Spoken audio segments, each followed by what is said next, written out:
those myths have been around for ages, right? I mean, the myth that wealth is going to make you happy, and the culture of materialism that we live in now kind of amplifies that, and social media certainly does, but it's been around.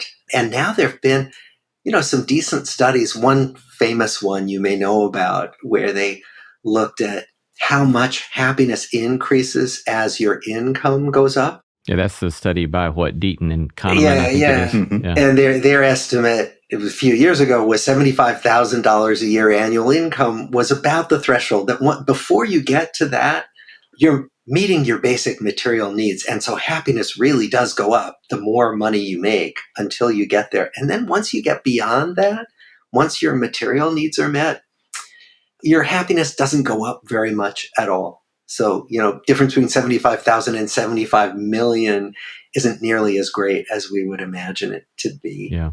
The thing that is unique, and I think Bob started to allude to it, but really important to highlight, is that media influences have gotten only stronger in the last few decades. And it's because we carry around a source of communication with media in our pockets all the time. So it's hard to get away from that. So we're bombarded by messages about the importance of acquiring certain goods or about making a certain amount of money.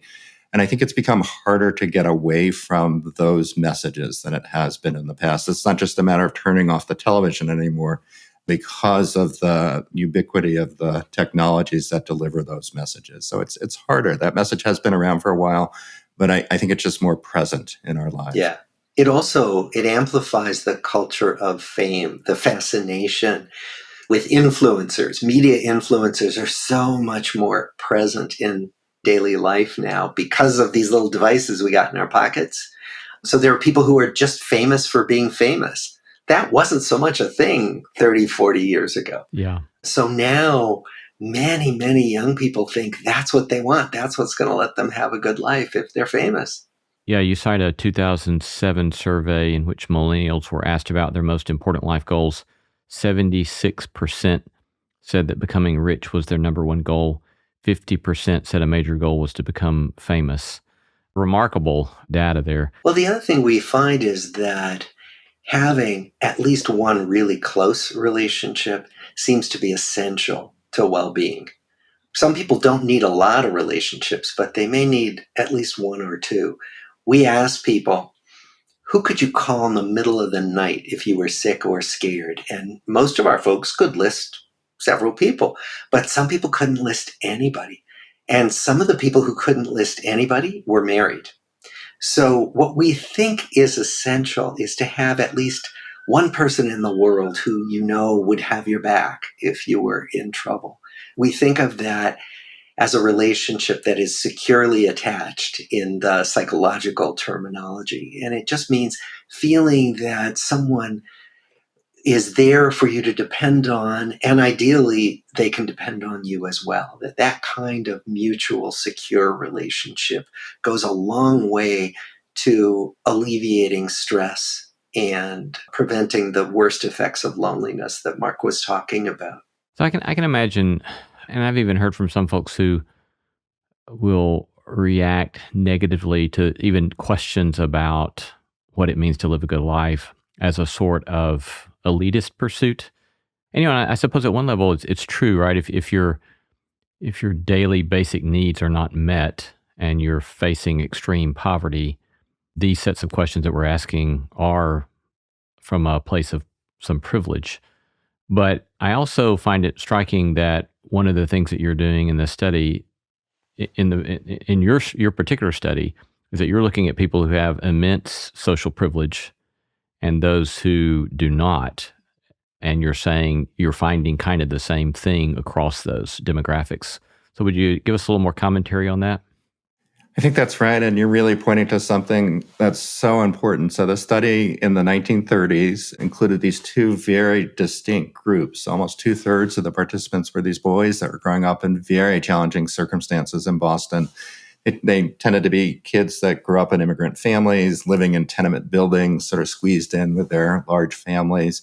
So facing real challenges, very different than the Harvard University students across the city that were perched in a very different place. But we find across a number of our studies that connection matters no matter your circumstance.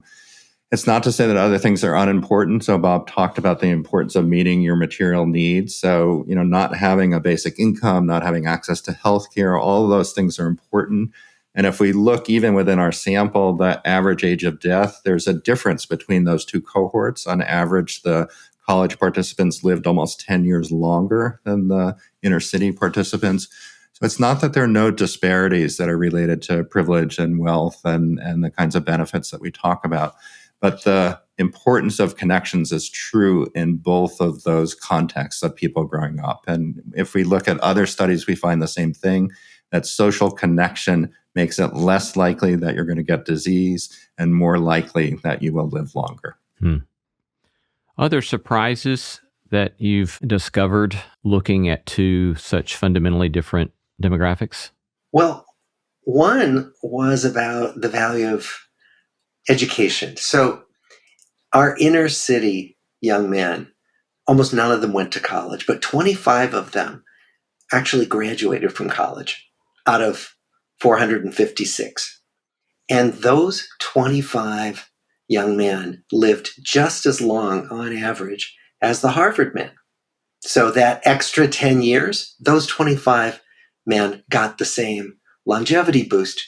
Probably not because of their college diplomas per se, but probably because of, first of all the resources it must have taken to support these young men to get to college and then stay in college, but also the education that may have meant they were more likely to get the messages about taking care of their health that really began to come into the public sphere in the 60s, 70s, 80s, about not smoking, not abusing alcohol and drugs, regular exercise, preventive health care. All of that, we think, probably had something to do with that advantage that those 25 young men had.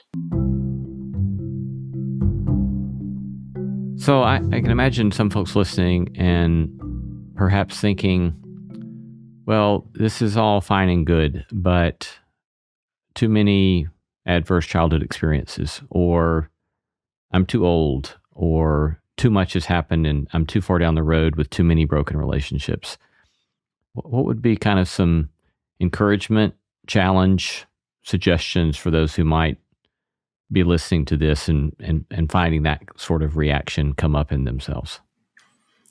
So we have a whole chapter devoted to this question. We call it "It's Never Too Late." And the message is exactly what it would appear to be, that what we find in studying the lives very closely of these 724 participants across time, and now there are more than 1,300 children, is that people change across their lifespan. Sometimes it's because of serendipity, they're in different circumstances, and sometimes it's with intention, that they purposely pursue a different path. And people who have lived quite difficult and challenging lives begin to flourish even into we describe one man in this chapter who flourished in his late 60s and early 70s. And he was one of the most isolated men in the study, started to go to a gym late in life, made connections in the way Bob was describing, saw people every day, recognized their faces at first, began to notice that they had some shared similar interests. And in his 70s, really for the first time in adulthood, would talk about having friends, so that people really can change their lives. I think one other thing I want to say is that our study is one of the few studies that's followed people long enough to see that there are indeed connections between your early childhood experiences and even late life experiences in close connections with others, like with your partner. But the strength of that connection is modest. It's rather small, which means that it's a gift if we enter into adulthood and even late life with the legacy of a good childhood, that there are probably benefits we carry with us into those stages, but that it's not destiny at all. There's much that we can control. And in fact, the relationships that we have in adulthood are very important in changing our perspective, our views, our models of how relationships might work. So we continue to evolve in important ways.